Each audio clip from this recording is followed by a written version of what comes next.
sister of Notre Dame de Namur from Ohio, was killed by the hired gunmen of greedy ranchers in Anapu, Pará, Brazil. Who in the world could ever imagine that the discovery of a new species of screech owl in the Amazon between the Tapajós and Xingu rivers would receive the scientific name of Megascops stangiae? I like to think Dorothy would find this absolutely fascinating and such a joy. For me, it is so fitting. It is symbolic of her life, her insistence on struggling against deforestation and the effects on both animals and humans, especially those made poor.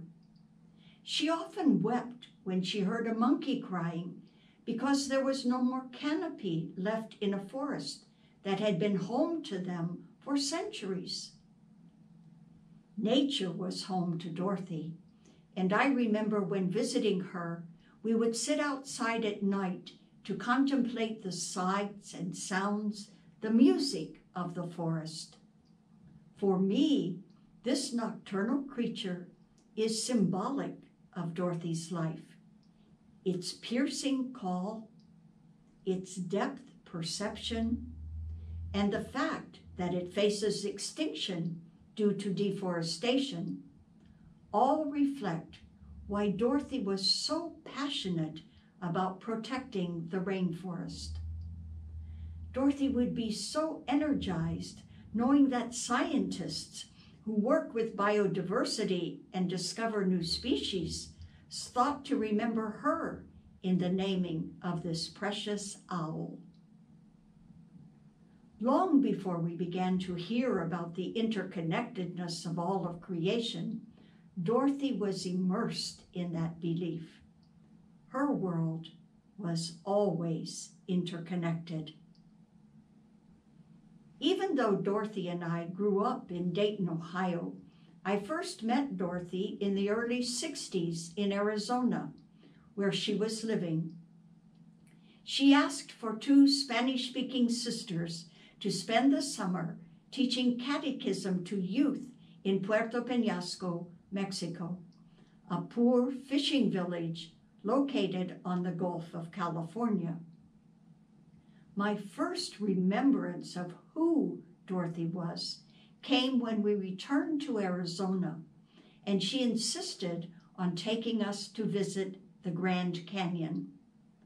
I remember how deeply she engaged with that landscape. A few years later, we met again and lived together in Coroatá, Maranhão, Brazil.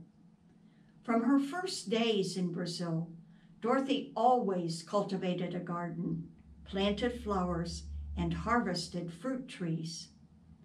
Wherever she lived, she left a legacy of God's abundance.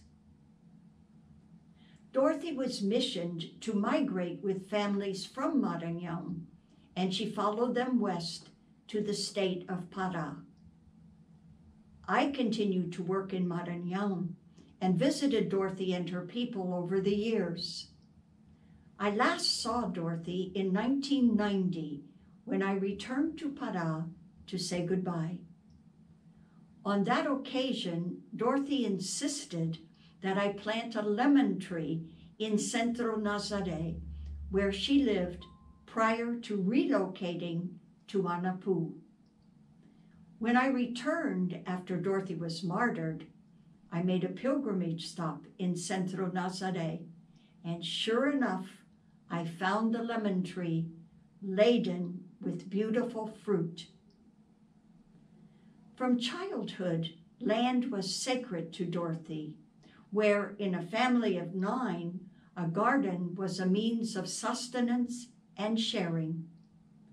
Dorothy had large, strong hands, and she always said it was from weeding gardens in early childhood.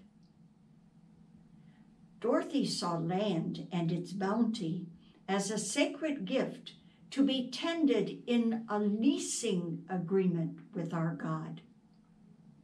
In her deep spirituality, Dorothy gave herself totally to working alongside farm families as they discerned God's plan for them. They grew in awareness of their rights and how to use land in sustainable ways. Just as she wept when she heard the monkeys cry, she was profoundly troubled in the face of injustice and land grab greed experienced by her people.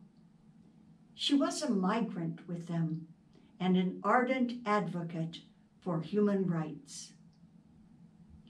Dorothy would have experienced deep solidarity with Pope Francis.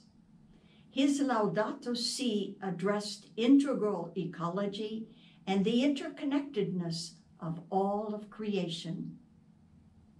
As members of the global community, Dorothy's legacy endures in us today, and we adopt the Vatican's invitation to participate in the 7-year Laudato Si action platform. We may not be called to give our lives as Dorothy was, but we are all called to act in Creator God's name.